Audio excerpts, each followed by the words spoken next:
நாகப்பட்டினம் சட்டமன்ற உறுப்பினர் அலுவலகம் இன்று காலை திராவிட முன்னேற்றக் கழகத்தினுடைய மாவட்ட செயலாளர் அருமை சகோதரர் என் கௌதம் அவர்களால் திறந்து வைக்கப்பட்டது.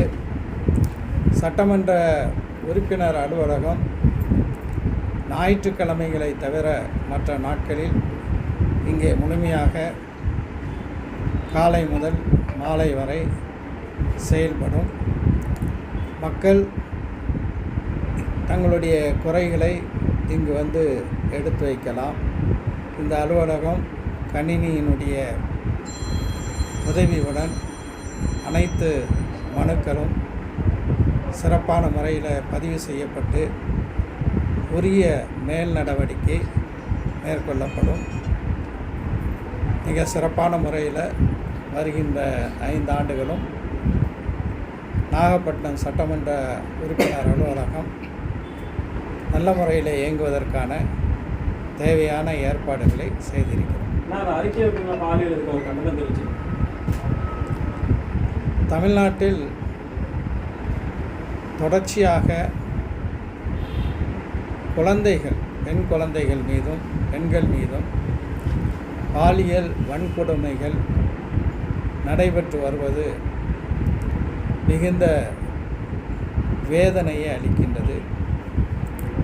நேற்று ஒரு நாளில் மட்டும் சென்னை, கும்மிடிப்பூண்டி, திருவள்ளூர் உள்ளிட்ட சென்னையை சுற்றியுள்ள பகுதிகளில் 5 பெண் குழந்தைகள் பாலியல் வன்கொடுமைக்கு இலக்காக்கப்பட்டிருப்பது, அதில் ஒரு 3 வயது குழந்தை உயிரை இழந்திருப்பது மிகுந்த வேதனையை தருகின்றது.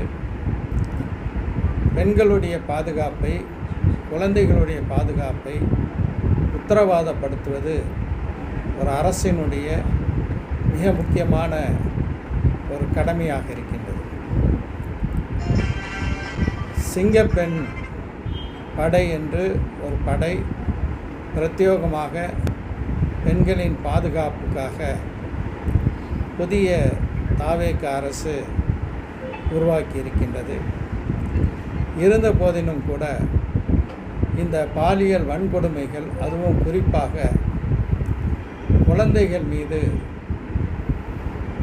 இலக்காக்கப்படுவது மிகுந்த ஒரு கண்டனத்திற்குரிய ஒரு கொடுமையான நிகழ்வாக இருக்கின்றது.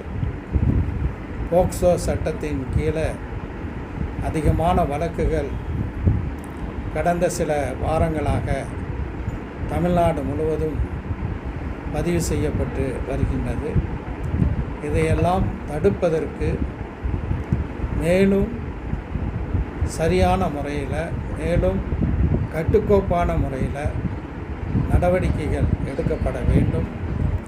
இந்த குற்றச்சாட்டுகளில் கைது செய்யப்படக்கூடிய குற்றவாளிகள் மீதான வழக்கு உடனடியாக சிறப்பு நீதிமன்றம் அமைக்கப்பட்டு விசாரிக்கப்பட்டு உச்சபட்ச தண்டனை கொடுப்பது இந்த குற்றங்கள் குறைவதற்கு வழிவகுக்கும்.